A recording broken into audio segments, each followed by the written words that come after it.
আসসালামু আলাইকুম। যাদের মূল পেশা রাজনীতি তারা করে দুর্নীতি। এই ফটোকার্ডটি সাংবাদিক ইলিয়াস ভাইয়ের। আমি নেট ঘাঁটতে গিয়ে দেখলাম। তো ভাবলাম এ বিষয়ে বেশ কিছু কথা বলার আছে। এটা কিন্তু মানে চূড়ান্ত সত্য যে যাদের মূল পেশা রাজনীতি তারাই করে দুর্নীতি। আপনি রাজনীতি করেন, করতেই পারেন, বেশ ভালো। দেশ জাতির জন্য রাজনীতি করতে পারেন।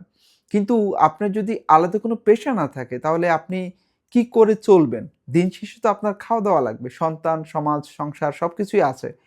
তাহলে আপনি যদি কোনো রকম পেশার সাথে যুক্ত না হন, তাহলে আপনি কি করেন? নিশ্চয়ই দুর্নীতি করেন এবং আমরা যা দেখি যে রাজনীতিবিদদের লাইফস্টাইল একটু ভিন্ন রকম হয়, একটু লাক্সারিয়াস হয়, একটু গর্জিয়াস হয়। তো এই বিষয়টা কিভাবে মেইনটেইন করেন? নিশ্চয়ই দুর্নীতি করেন। এই বিষয় থেকে আ জামাত কিছুটা আমি মনে করব ভালোর দিকে ভালো অবস্থানে আছেন। কারণ জামাত যারা করেন তাদের ব্যক্তিগত বেশ কিছু প্রতিষ্ঠান রয়েছে এবং তাদের কর্মীদের তারা সেখানে আ কাজকর্মের ব্যবস্থা করে দেন। যেমন ধরুন ইবনে সিনা, ইসলামী ব্যাংক এরকম বেশ কিছু প্রতিষ্ঠান তাদের আ কোচিং সেন্টার আছে, ইউনিভার্সিটি আছে, তারপরে শিল্প কলকারখানা প্রতিষ্ঠান আছে, টেলিভিশন সেন্টার আছে, সবকিছুই আছে।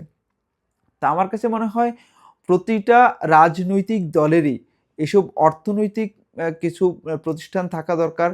যেখানে তাদের দলের যারা নেতাকর্মী তারা সেখানে কাজকর্ম করে তাদের জীবন সংসার চালাতে পারবে।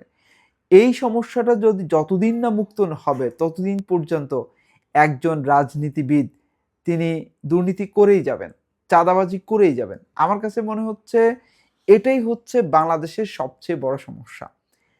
রাজনীতি করছেন কিন্তু কোনো রকম কোনো পেশার সাথে যুক্ত না। তখনই পেশাটা হয় দুর্নীতি, তখনই পেশাটা হয় দখলদারিত্ব, তখনই পেশা হয় টেন্ডারবাজি, চাঁদাবাজি, তখন পেশা হয় টেম্পো স্ট্যান্ড দখল করা কিংবা আ কি যেন বলে গাড়ি ধরে, ধরে চাঁদা নেয়া। এই হয় পেশা। বিভিন্ন বাড়িঘর নতুন নির্মাণ করতে গেলে সেখানে গিয়ে চাঁদা নেওয়া। তো যারা রাজনীতিবিদ আছেন, যারা রাজনৈতিক দল আছেন, তাদের বলব যে আপনারা এমন কিছু করুন যেন আপনাদের নেতাকর্মীরা সেখানে কাজকর্ম করে অন্তত দিন শেষে খাওয়া-দাওয়া চলাফেরা করতে পারে।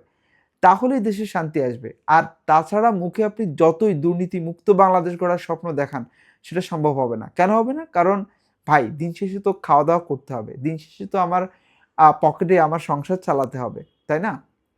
তো আশা করছি এই বিষয়টা রাজনৈতিক দলগুলো দেখবেন এবং খুব ভালোভাবেই দেখবেন। ধন্যবাদ।